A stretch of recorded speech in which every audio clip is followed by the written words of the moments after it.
Kemarau panjang yang melanda Sulawesi Selatan turut berdampak pada harga komoditi cabai di sejumlah pasar tradisional di Kota Makassar. Dari pantauan tim redaksi Fajar TV, pada awal pekan ini di pasar Pak Baeng-Baeng dan Maricaya, stok cabai mulai berkurang yang mengakibatkan lonjakan harga hingga 100% dari sebelumnya.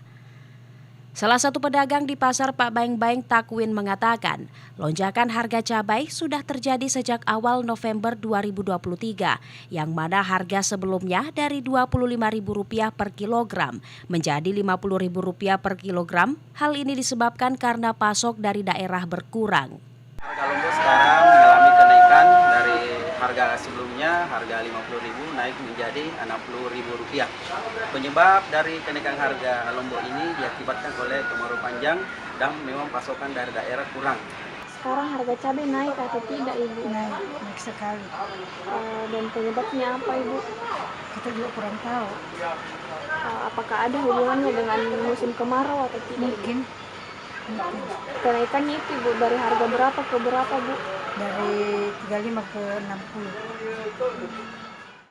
Sementara itu harga cabai di pasar Maricaya juga mengalami kenaikan dari harga Rp35.000 per kilogram menjadi Rp50.000 per kilogram. Hal ini diakui karena banyaknya petani yang mengeluhkan gagal panen cabai akibat kekeringan. Cabai naik tuh gara-gara faktor cuaca, kemarau, tidak ada air. Bukan cuma cabai yang naik, semua sayuran, semua. Cabai merah keriting, semuanya naik. Dari harga 25 ke 50. 25 ke 50. Biasanya ya 25 ke 50. Cabai keriting juga sama aja. Kalau naik cabai kecil, naik juga cabai keriting. Untuk diketahui, cabai di pasar ini berasal dari Kabupaten Enrekang dan Kabupaten Jeneponto. Andi Nur Hafifah, Puspita Dewi, Aryu Nindah, Fajar TV dan Fajar Radio melaporkan.